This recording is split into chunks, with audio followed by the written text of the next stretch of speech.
দর্শক আসসালামু আলাইকুম। আপনারা যারা ছাদ বাগানে কিংবা বাড়ির আশেপাশে এমন পেয়ারা কিংবা অন্য ফলের গাছ লাগান, তারা হয়তো আশেপাশে অনেক সময় দেখতে পেরেছেন যে এমন পেয়ারা গাছে পেয়ারাগুলো পলি দিয়ে ঢেকে দেয়।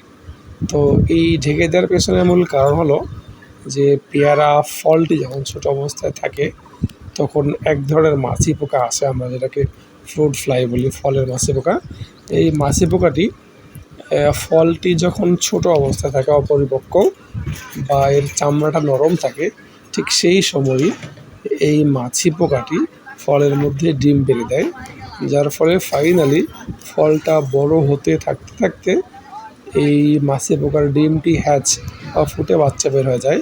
আমি যদি আপনাদের মাছি পোকাটি দেখাই, আপনি দেখবেন এটি আসলে মূলত এই ফলের মাছি পোকা, তো যেটি ফলের উপরে এভাবে বসে ফলের ভিতরে ডিম পেড়ে দেয় এবং ফাইনালি আমি যেমনটা বলছিলাম যে ফল পচে এভাবে পোকা আপনারা দেখতে পারেন নষ্ট হয়ে যায়। তো আজকের এই ভিডিওটি দেওয়ার উদ্দেশ্য বলতে এটাই যে আপনারা যারা কমার্শিয়ালি বড় বড় বাগানে এই পেয়ারা লাগান, তাদের ক্ষেত্রে প্রতিটা ফল এভাবে আসলে পলিথিন দিয়ে ঢেকে দেওয়া অনেকটাই টাফ হয়ে যায়। সো তাদের ক্ষেত্রে আমি বলবো আপনারা এই সমস্যা থেকে রেহাই পেতে যদি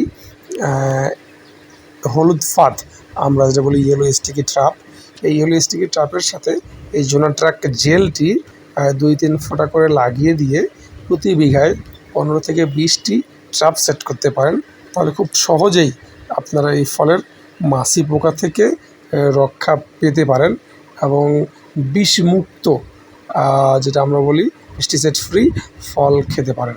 ধন্যবাদ সবাইকে।